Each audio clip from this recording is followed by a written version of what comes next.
Alors bonjour, mon nom est Stéphane Brouillard, communicateur scientifique aux neurones atomiques, et aujourd'hui je fais une capsule pour vie de parents.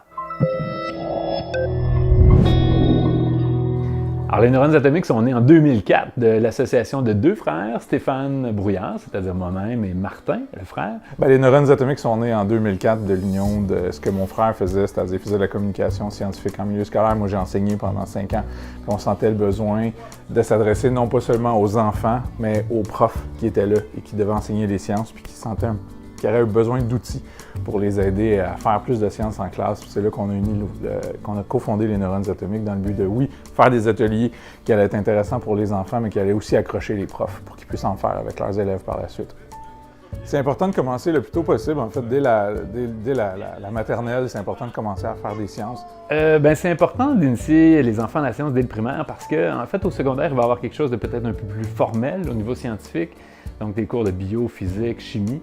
Alors qu'au primaire, pour moi, c'est quelque chose de beaucoup plus ouvert. Ils explorent leur environnement, ils sont curieux. Ce qu'on veut créer, c'est des citoyens qui vont être curieux, débrouillards, capables de résoudre des problèmes. C'est mettre la main à la pâte puis commencer tout de suite à se questionner. Donc au primaire, c'est l'idéal parce que justement, il n'y a pas ce côté formel-là qu'ils vont avoir un petit peu plus tard au secondaire.